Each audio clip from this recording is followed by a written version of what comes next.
नमस्कार। विशेष खबर की जन सरोकार वाली रिपोर्टिंग के अंतर्गत हमारी टीम इस बार आई है देवभूमि कहे जाने वाले उत्तराखंड के हरिद्वार जिले में पड़ने वाले हजारा टोंगिया गांव।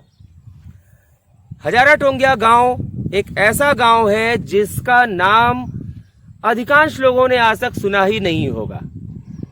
ये ज्वालापुर विधानसभा क्षेत्र के अंतर्गत आने वाला गांव है और सबसे बड़ी विडंबना ये है इस गांव में रहने वाले लोगों की विडंबना ये है कि हिंदुस्तान की आजादी को आज 74 वर्ष बीत जाने के बाद भी यहां के निवासी आज तक गुलामी वाला जीवन जी रहे हैं। सही मायनों में कहा जाए तो इन्हें आज तक आजादी मिली ही नहीं।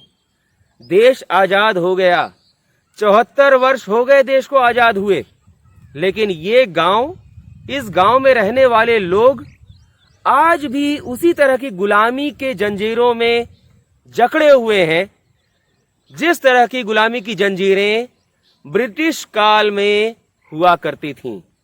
यहाँ के लोग आज भी बुनियादी मूलभूत सुविधाओं से वंचित हैं। ना यहाँ बिजली का कनेक्शन है, ना पीने के पानी के लिए कोई कनेक्शन। यहाँ पर लोगों के पास जमीनें तो हैं, परंतु उन जमीनों पर अपना मकान, अपना घर बनाने का अधिकार नहीं है इनके पास। ये फॉरेस्ट विभाग के अंतर्गत आने वाला इलाका पड़ता है और इसलिए ना तो कोई विधायक, ना ही कोई सांसद, ना ही कोई जनप्रतिनिधि और ना ही कोई अधिकारी इनकी सहायता करने के लिए आगे आया है। आज तक 70 वर्ष ही नहीं, 80 वर्ष ही नहीं, 90 वर्ष से अधिक का समय बीत चुका है, लेकिन गांव के इन निवासियों के पास अपनी जमीन होने के बाद भी ये मजबूर हैं मिट्टी के बने हुए मकानों में रहने के लिए। हमारे देश की सरकार देश को खुले में शौच से मुक्त होने का दावा करती है, परंतु यहां पर इस गांव में तो लोगों के घर में शौचालय तक नहीं है। शौचालय नहीं होने के पीछे कारण यह है कि इनको शौचालय बनाने की अनुमति ही नहीं मिल रही। आज भी गांव के बड़े बुजुर्ग, बच्चे, महिलाएं, लड़के, लड़कियां शौच के लिए अपने मिट्टी के घर से बाहर जाने के लिए विवश हैं, मजबूर हैं, क्योंकि ना तो ये अपना पक्का मकान बना सकते हैं, ना शौचालय बना सकते हैं।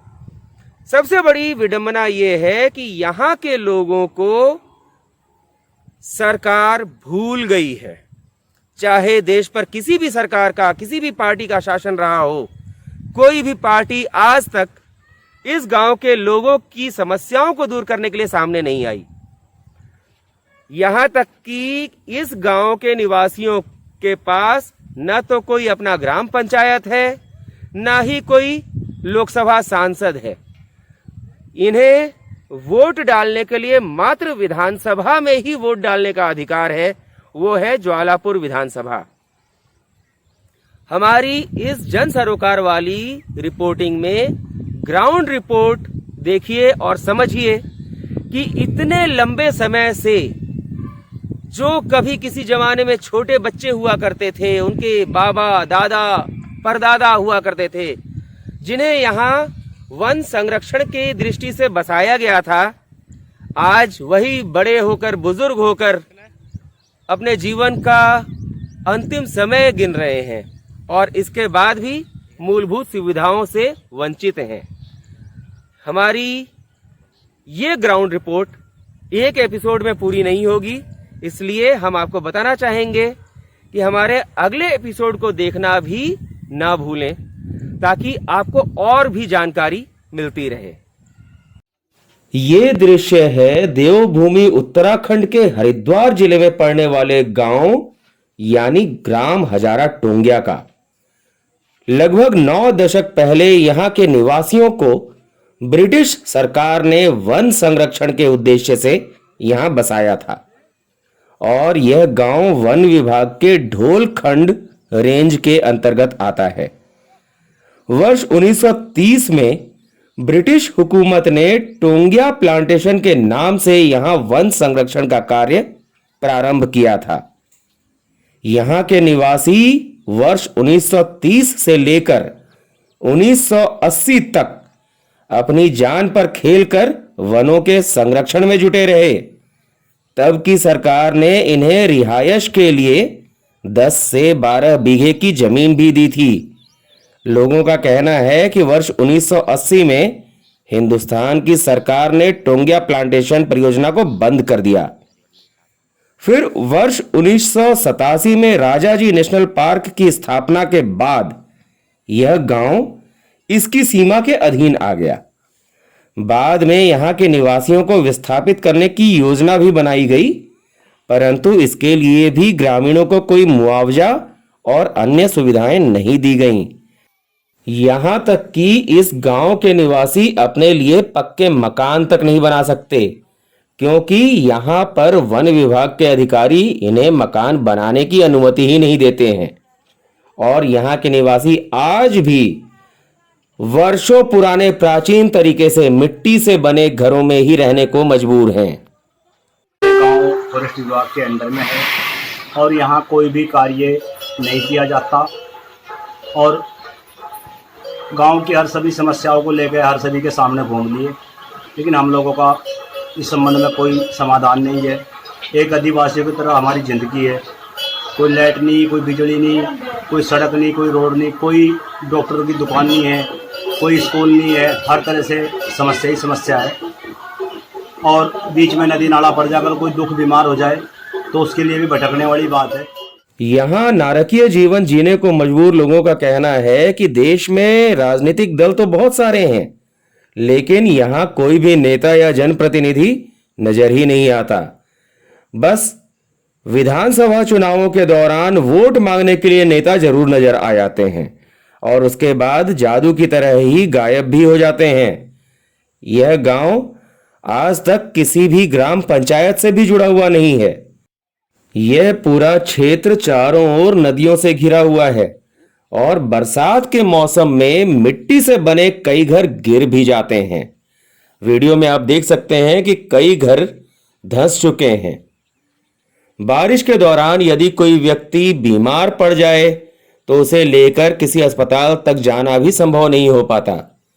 यहां ना तो सड़क है, ना स्कूल है और ना ही आंगनबाड़ी की सुविधा है। फॉरेस्ट विभाग को लेकर भी लोगों में काफी गुस्सा है। रही बात फॉरेस्ट विभाग वालों की, ये लोग हर चीज में बाधा डाल देते हैं, किसी कार्य को पूर्ण नहीं होने देते। यहाँ बीहड़ में रहने वाले निवासियों की समस्याएं इतनी विकराल हैं कि उनका कोई समाधान उन्हें नजर नहीं आ रहा। यहाँ तक कि विधानसभा चुनावों के दौरान वोट मांगने के लिए आने वाले नेताओं को लेकर भी इन ग्रामीणों के मन में भारी गुस्सा है। कोई हक अधिकार कैसा ही भी नहीं, वोट डालते हैं, नेता लोग हमें बकावा दे दे, तुम्हारा ये होगा वो होगा, वोट लिए वो भी अपने घर हैं, उसके बाद में फिर तो यही होता है। यहाँ तो कोई रोड रास्ता नहीं है, हम आए कैसे? वोट डलते हैं आपके?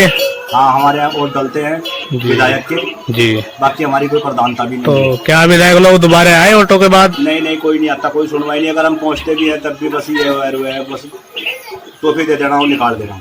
तो मतलब आपके लिए यहाँ कोई सुविधा नहीं, आप पक्के मकान बना सकते हो या नहीं? नहीं सर, हमारा यहाँ बनाने का कोई मामला नहीं है, ना कोई मकान बना सकते हैं। खाली एक ये टीन सेट है और ये भी मिट्टी की दीवार है, बरसात लग जाने पर ये नीचे गिर जाती है। जिस तरह की गारंटी और कोई मजबूती नहीं दी जा सकती। और जिस तरह की औरतों के लिए आंगनवाड़ी की कोई सुविधा नहीं, हमारे यहाँ कोई ऐसी कोई सुविधा नहीं है। स्कूल भी कोई नहीं है। कुल मिलाकर अब तक जितनी समस्याएं आपने देखी और सुनी, ये तो मात्र एक बानगी है। देश की आजादी को 74 साल बीतने के बाद भी गुलामों का जीवन जीने के लिए मजबूर इन लोगों की और भी कई सारी समस्याएं हैं जिन पर किसी का भी ध्यान नहीं है। यहां तक कि राज्य सरकार हो या केंद्र सरकार, कोई भी इनकी सुध लेने के लिए तैयार नहीं है। अगले बुलेटिन में हम आपको कुछ और समस्याओं की जानकारी देंगे और हमने यहाँ पर जिन प्रमुख लोगों से बातचीत की उनकी बातचीत भी सुनाएंगे। इसलिए हमारे अगले बुलेटिन का इंतजार जरूर करें। विशेष खबर ब्यूरो के लिए किरणपाल सिंह के साथ ग्राम हजारा टोंगिया, जिला हरिद्वार, उत्तराखंड से ग्राउंड रिपोर्ट।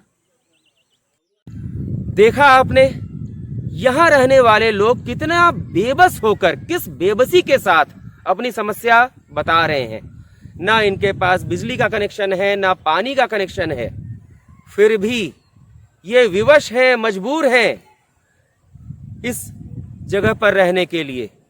इन्हें विस्थापित करने की बात कही गई थी, इनको घर मकान देने की बात कही गई थी, लेकिन वो सब बातें मात्र वादों में ही सिमट कर रह गई।